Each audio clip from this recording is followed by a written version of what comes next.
Անուն հոր եւ որդվո եւ հոգվույն սրբո ամեն։ Սիրելի հավատացյալներ, այսօր կգոչվի Թադավորի գիրագին, որովհետեւ այսօրվան ավետարանի ընթերցումը առնված է Ղուկասու ավետարանի չեն, մեր Տիրոջ Հիսուս Քրիստոսի պատմած արակներեն մեկը, որ ցանոթ է որպես անիրավ Թադավորին արագը։ Այսօրվա գիրագին մեզի գուկա իշացնելու, որ եթե Աստուծո հետ հարաբերության մեջ ուզենք մնալ, այդ հարաբերության ամենեն կարևոր էական բաժինը աղոթքն է, աղոթքի կյանքն է։ Առանց աղոթելու մենք չենք կնար Աստուծո հետ հարաբերություն ունենալ։ Իսկ այսօրվա արագը խորքի մեջ չափազանցություն մնա։ Անգլերեն պիտի ասեմ երկու բառերը, որպեսզի ճիշտ բացատրեմ ինքս։ Անգլերեն ընդհանրապես արակներում մենք parable գսենք։ Parable-ը հունարենեն եկած բառն է, որ կնշանակե բամը, որ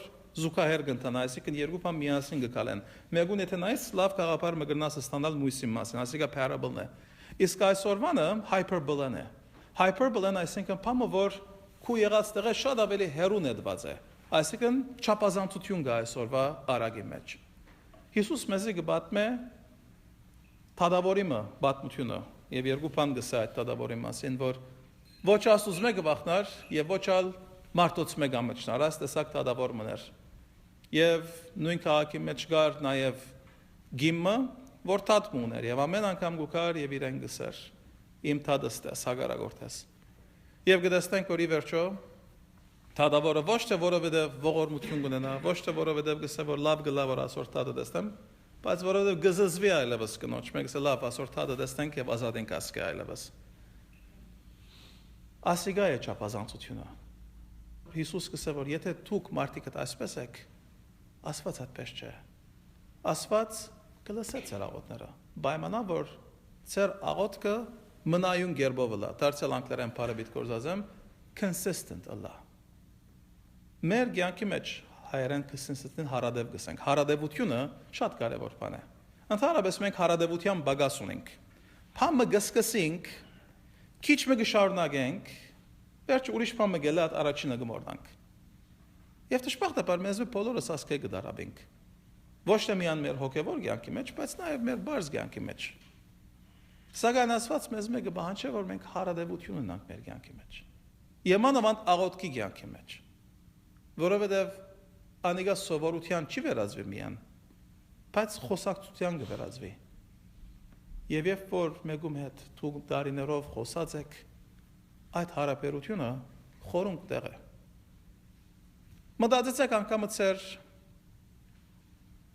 բարեկամներուն մասին։ Անոնք, որոնք ամուսնացած են, ձեր գիներուն կամ ամուսիններուն մասին։ Կամ մոդիկ ձեր զավակներուն մասին, ձեր բարեկամներուն մասին։ Ասկե 10 տարի առաջ, ասկե 15 տարի առաջ, 20 տարի առաջ եւ այսօր նույնն են ձեր հարաբերությունը, նույնն են ձեր խոսակցությունները։ Եթե ճիշտ հարաբերության մեջ եք, եթե առողջ հարաբերության մեջ եք, անկա կարևոր է։ Եթե առողջ հարաբերության մեջ եք, պիտի տեսնենք, որ մեր խոսակցությունները դարիներում ընթացքին որքան փոխված են, որքան խորունկ տեղ հաստած են, հասունացում մը գա այդ ընթացքի մեջը։ Նույն բանն է նաև մեր եւ Աստուծո միջև։ Եթե մենք հարադևությամբ Աստուծո հետ խոսենք, այդ հարաբերությունը պիտի խորանա եւ պիտի հասնի այնտեղ, ուր որ այլևս առանց անոր չեն կնար ապրել։ Այսօրվա ավետարանի ընթերցումին երկրորդ բաժինի մեջ մեզ է ասված նաև ուզե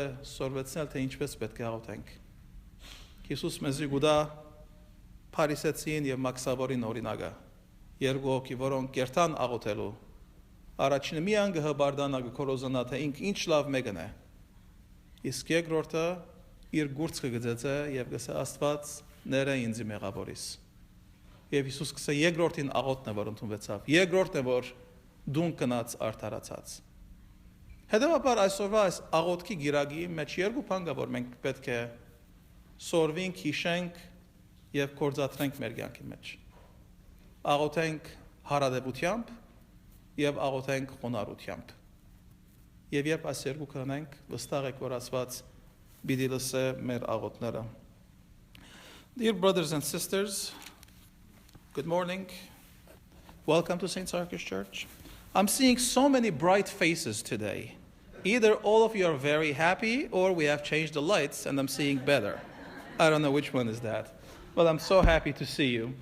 As you know, we are continuing studying the Gospel of Matthew. And today is the fifth part of the 6-part series that we are doing here. For those who would like to follow along with us, you may go to Matthew chapter 14.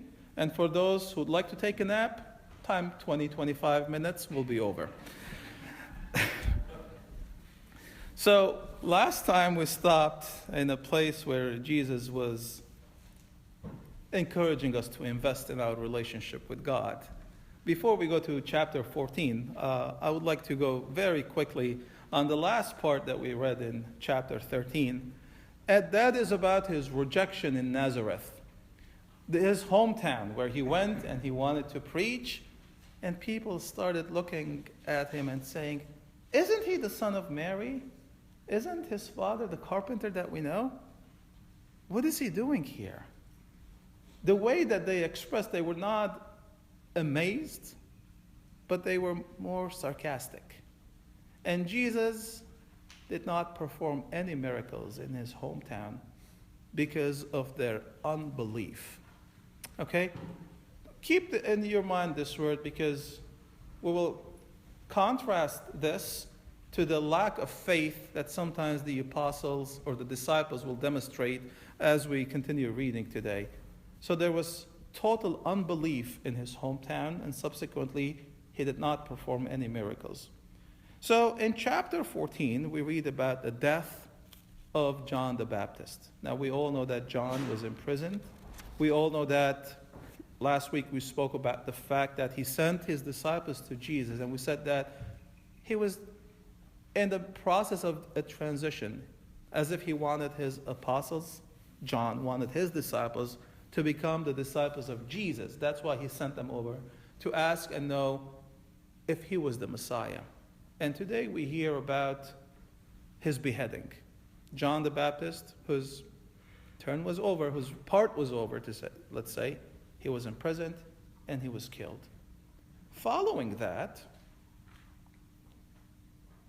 the first thing that we read is the feeding of 5,000.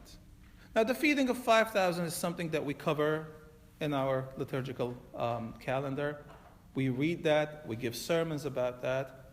But look at the setting. When does this happen? It happens right after John is killed, right after Jesus loses a family member. Okay? And it's very natural for any one of us, when we experience the pain of losing someone whom we love, to step aside, to be in a place where we don't want to do anything. We want to grieve. And that's a natural way of handling losses in our lives. Yet we see Jesus going to his seclusion, but he has followers. People come to him. And in the midst of his pain, we read something very interesting, very powerful in the text. We read that Jesus had compassion on them. His heart was moved with pity. And therefore, he did two things. He healed the sick in that community, and then he performed the miracle of the feeding of 5,000. We know that they were hungry, they needed to be nourished. The apostles went to him and told him they'd have nothing to eat. Why don't you send them to the village? But Jesus stopped them and he said, "Why don't you give them something to eat?" The idea of bread, we think that it's very New Testament theme that we read about, but in reality it comes to us from the Old Testament. Remember when the people were in the desert for 40 years, what did God provide them? God gave them the manna, which was the bread that came from heaven. And for them, that was the greatest thing. That was the greatest nourishment that they received for 40 years. Yet Jesus, in the new covenant, he was showing to us that nothing has changed. God can still provide the nourishment that you need. But when we examine this whole miracle of feeding of 5,000, we see this to be very much linked to the institution of the sacrament of the Eucharist. This is very much similar. The wording that Jesus uses here, it's almost identical. It's almost the same with the words that he uses during the Last Supper. The actions also are similar. He breaks the bread, and he gives the bread to his disciples, and then the disciples give the bread to one another. But before giving the bread, he heals the sick in the community. In other words, okay, let me hold that thought for a minute. I said it is very similar to the sacrament of the Eucharist. And let me tell you why. Because in the sacrament of the Eucharist, when we come here on a regular Sunday, this is not a regular Sunday, by the way. We're not delivering the Eucharist. The curtain is closed. This is irregular. This is Lent Sunday. But during regular Sundays, we don't just come and get the Holy Communion. There's a process for us. That process starts when we come here, and the first thing that we do, we hear the Word of God. We hear the Gospel. The second step that follows hearing the Word of God would be the confession of sins.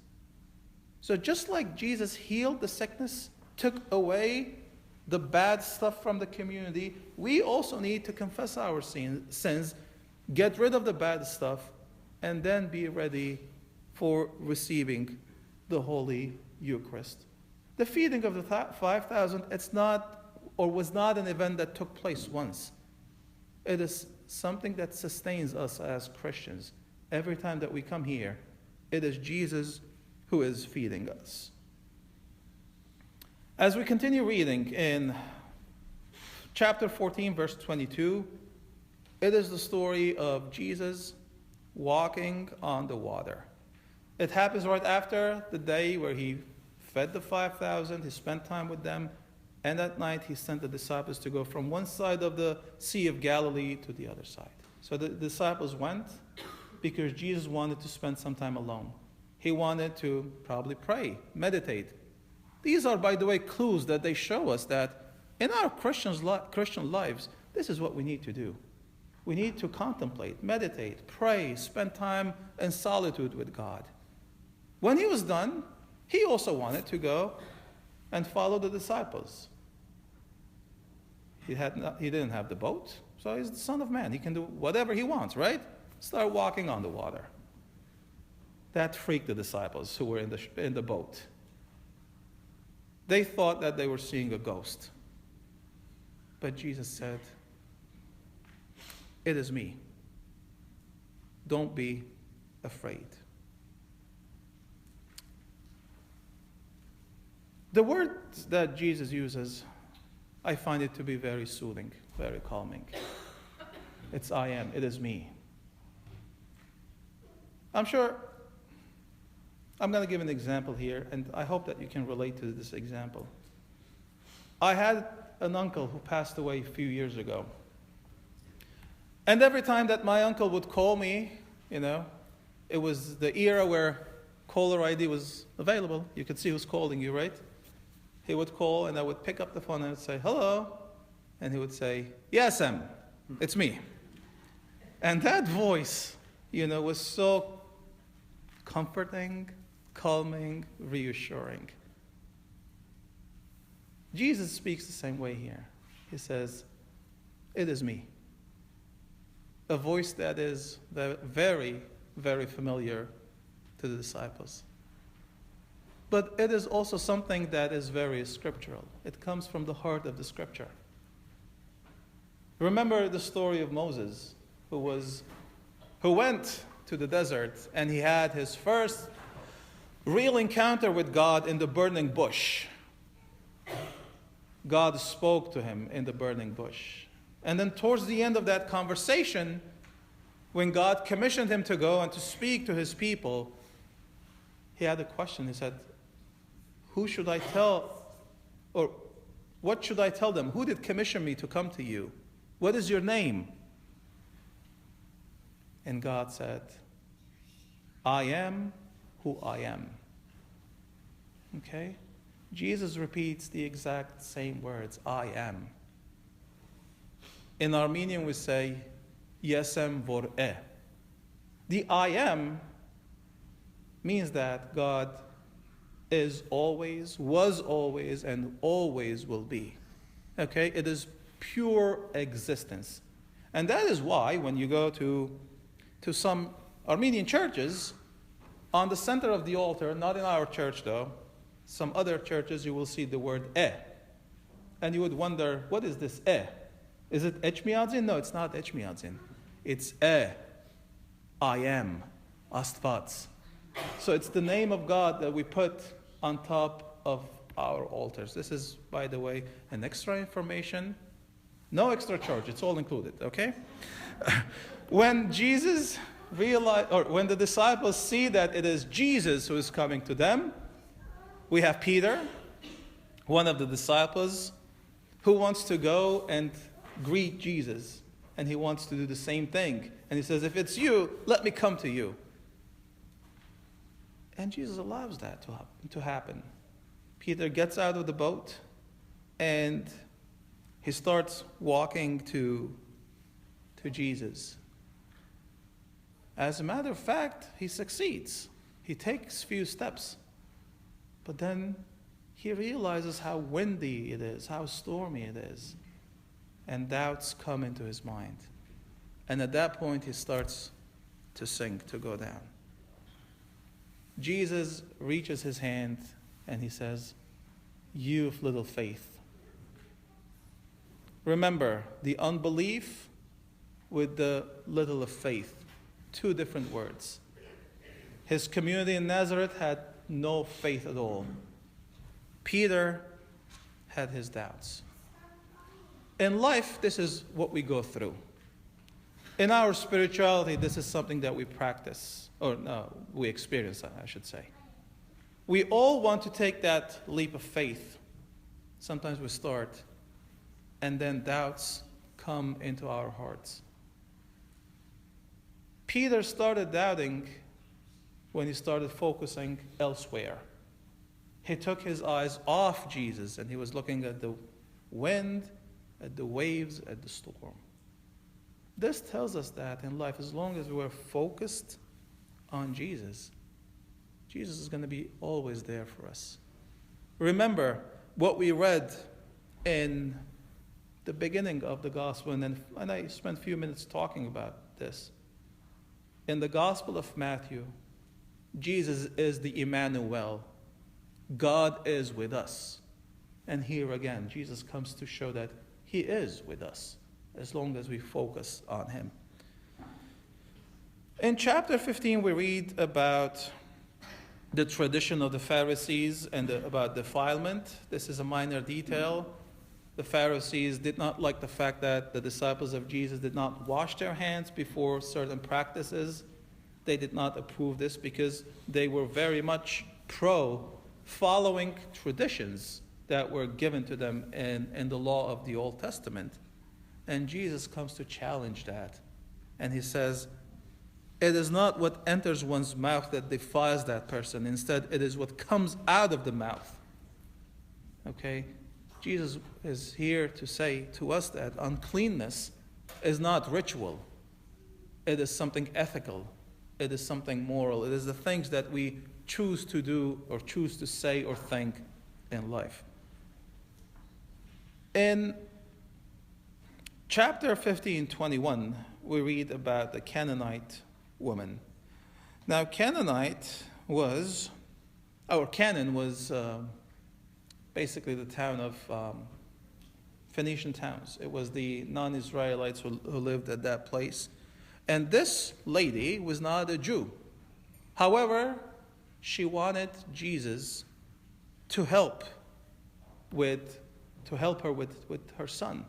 The son was sick. And Jesus, what we read here, it sounds controversial because Jesus, in essence, says, I'm not here for you. I'm here for the lost people of Israel. But the woman says, well, and Jesus uses a very difficult analogy to understand. He says it's not right for anyone to take the bread from the children and give it to the dogs. Okay? It's very challenging. But this Canaanite woman says, well, even the dogs feed themselves with the crumbs that fall off the table. When Jesus sees how much faith this lady has, he heals her son. This encounter teaches us a lot about prayer. In life, when we have a prayer, when we want to say a prayer, we go to God. Sometimes God probably is saying, not now for us. We have to wait. In this example, we learn that perseverance is something very important. And humility is something very important, as we spoke about in the Armenian part of my sermon. So faith, perseverance, and humility, these are the three most important things in our life of prayer. Following this, we read about the feeding of the 4,000. Now, a lot of you might be wondering, we just read about the feeding of the 5,000. Why now we are feeding 4,000 here? Is this a typo? Did somebody copied and pasted and edited certain things? Well, computers did not exist at that time. It's a good thing. But the message of this miracle is totally different. The setting is very similar. The way that the miracle takes place is very similar, but the message is very different. In the first story, in the first miracle of feeding of the 5,000, you know how many jars of leftover food was left? 12. Okay? Here, in this one, we have only 7. And the place where this takes place it's a place where non-Israelites also lived. So, why I'm focusing on the numbers now? 12 versus 7. 12 was the number of the tribes of Israel. In other words, Jesus was saying that this first miracle is only for the people of Israel. Then what is 7? 7 is the number of the nations that lived in Canaan, in that part of land that were not Israelites. We read about this in Deuteronomy chapter 7, verse 1, that Canaan, that part where they came to occupy, or God gave them, I don't know which way you want to look at it, there were 7 nations living there. And for all those who have heard the song Seven Nation Army, okay, it comes from here. It is the 7 nations were considered to be very strong people that were defeated by Israel. So Jesus is saying the first miracle was for the Israelites, but now the second miracle is for everyone. Basically, moving on, everyone is invited to the kingdom of heaven. Why? Because that Canaanite woman had faith. She had more faith than any Israelite person. In chapter 16, we read about the Pharisees requesting a sign, as if all the signs that they have witnessed was not good enough. And Jesus addressing them, he says, an evil and unfaithful generation. This sounds very much like the words of God in the Old Testament, in the book of Exodus, where he addressed the people who, after seeing all the miracles that God gave to them, they still wanted to worship something else, as if nothing has changed. By the way, this is a temptation that we also, fall in. A lot of time we are asking for a sign. If only God can give me a sign, then I will start believing in God. I will become a better Christian if only I see a miracle. I personally have gone through that, and I have to say that it has not helped me to become a better Christian. Signs are always present. If we open our eyes, we will see the signs. Sometimes the signs are not what we expect to be, but signs are there. In verse 13 of chapter 16, we have a very important thing, which is a very important transition in the story. Jesus asked the disciples about, what's the feedback? What is everybody saying about me? And the disciples report to him. Some are saying that you are a prophet. Some are saying that you're John the Baptist who've come back from the dead. Some are saying that you are Elijah from the Old Testament. Jesus hears the feedback, and then he asks, who do you think that I am? And that's the very important question. I think that question is asked to each and every one of us. Who do you think that Christ is? Because Christ wants to have that personal affirmation and personal relationship with him. And to that question, it is Peter who gives the answer and says, you are the Son of God. You are the Messiah. It is a revelation that happens. Peter is the one who initiated, but Jesus does not give the credit to Peter. He says, this has been revealed to you by the power of the Holy Spirit. But what happens after this is puzzling, because Jesus predicts his passion. He predicts about his death and his resurrection. He speaks about taking the cross and following him. It is pretty controversial. Now, this can create confusion, because Peter just said that you are the Messiah, you are the Son of God, and Jesus accepted that, but then he's speaking about his crucifixion, his passion. It is difficult for the disciples to understand, and yet he is telling them to do the same thing. For that reason, we see Jesus explaining everything to them in a very visual way. He explains everything to them on the Mount of Tabor during his transfiguration. Transfiguration, it's one of our tabernacle feasts in our church, right? It is the time where Jesus revealed himself. His face was shining, his clothing was white, and we have two people from the Old Testament, Elijah and Moses, appearing on each side. We have God speaking and saying, this is my son, listen to him.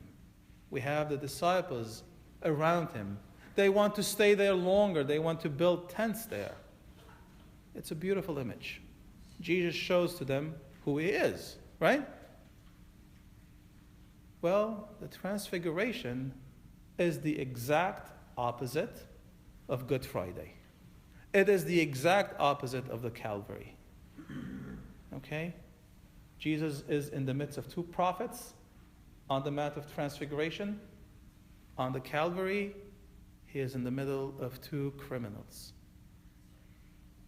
On the Mountain of Transfiguration, God speaks to everyone, and everyone hears the voice of God.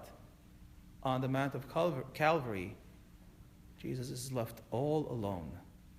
He is seeking God, and as if there's nothing coming from God to him. In the Transfiguration, the disciples want to stay there longer with him. They want to build tents. On the Calvary, his disciples are gone. Okay? When we think about Good Friday, and it's something that we're going to observe, we also need to think about the Transfiguration. Jesus revealed everything there. He revealed the good before going through the bad. So after the Transfiguration, we come to the fourth discourse of the Gospel of Matthew. And let me just refresh your memory that in the Gospel of Matthew, we have 5 major discourses, 5 blocks of teachings that Jesus gave. And I said in my introduction that it is a reminder to us, or it's just like the Old Testament, the 5 books of the Torah, of the law. Jesus is saying to us that, or Matthew is saying through Jesus to us that, now this is your new law. This is what you have to abide by. So the fourth discourse is called the ecclesial discourse. It's a fancy word. It is basically the teachings to the church. Why? Because Jesus just said that this is his kingdom, and he is the Messiah. And he gave to his disciples the ways to be part of that church. And now he further explains that with the 5 parables that we're going to cover very, very quickly. By the way, this is going to take about 10 minutes. The greatest of the kingdom. I told you, 25 minutes. Set up your alarms. You don't believe in what I'm saying. In chapter 7, we finished chapter 17. In chapter 18, we read about true greatness. The disciples witnessed the cheering news that Jesus is the Messiah, the shocking news that he is about to be arrested and tortured and killed, and then they saw his transfiguration, and now all they are concerned about is who is the greatest.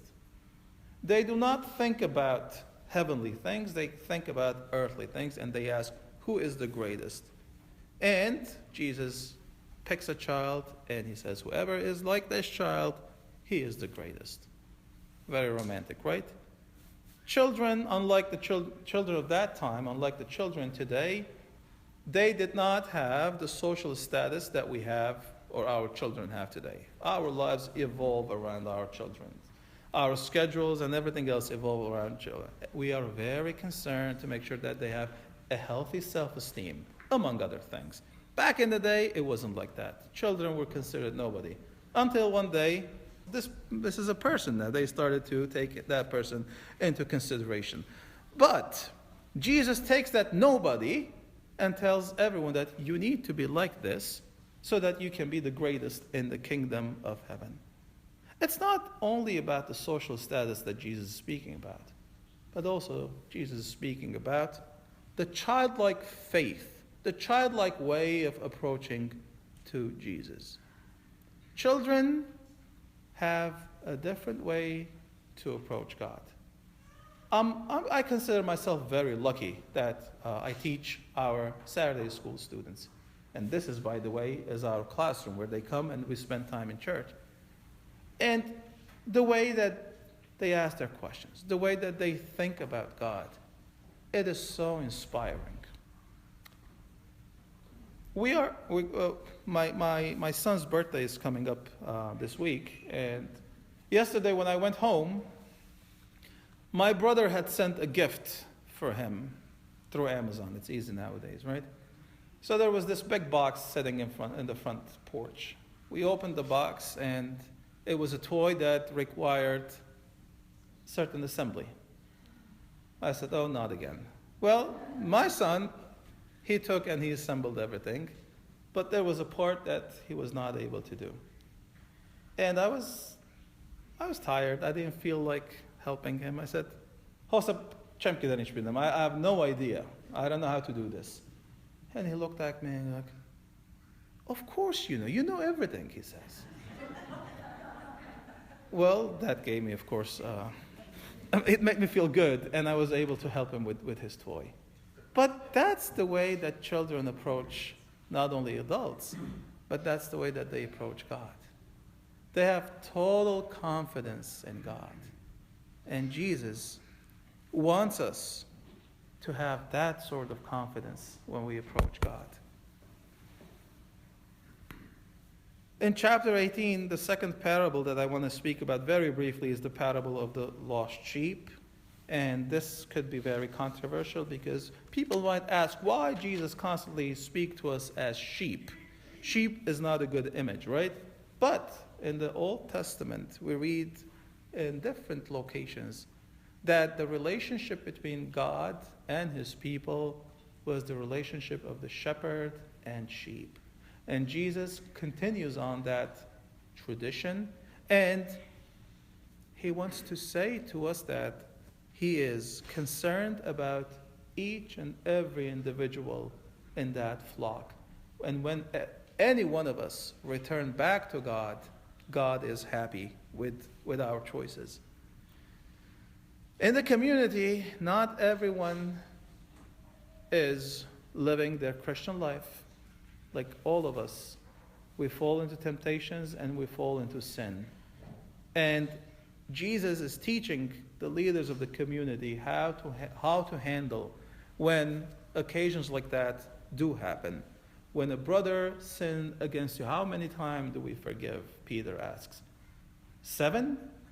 And Jesus replies, no, 70 times 7, which means infinite. We have to forgive infinitely. It is one of the most difficult challenges in our Christian life, but it is something that we need to do. Because when we continue reading, with the parable of the unforgiving servant, this becomes very clear. I'm going to go through that parable and I'm going to stop. In the parable of the unforgiving servant, Jesus really teaches us the meaning of forgiveness. He speaks about a person who owed a lot of money to his master, and he was not able to pay anything. He went to his master and he asks to give him some more time so that he can pay his debt back. His master, when he heard the story, when he saw what was happening, he forgave his debt. Clean slate. Go back. You don't owe me anything. So this servant gets out of the chamber of the master, and as he's walking out, he sees one of his fellow servants who owes him a fraction of what he owed the master. And he starts harassing him, asking him, pay me my money now, pay my money. And when the master hears what happens, he puts the servant, the bad servant, in jail. I think this is such a powerful parable, because that is the relationship that we have with God. All of us are sinners. I don't care, big sin, small sin, all of us are sinners. And we go and we ask God to forgive us. And yes, God forgives us. And God instructs us to do the same, to forgive people. Why is it so difficult for us to forgive people? I know some of you are thinking now, how can we forgive the Turks? This is not about Turkey. This is not about politics. This is about our relationships. This is about our family members. This is about our friends. Forgiveness is the essence of our Christian faith, without which our faith is basically a show. To conclude, as members of the kingdom, Jesus is encouraging us to be humble, to avoid personal sin, to avoid scandalizing others, and to do our best to forgive others. I'm going to stop here. There's one more session like this left, and then, as I said on Friday, we will be back to our 15-minute sermons, okay? Those who are scared, who are making decisions not to come to St. Sarkis Church, it's only one session like this is left, and then back to normal sermons. By the way, thank you very much for coming and praying with us.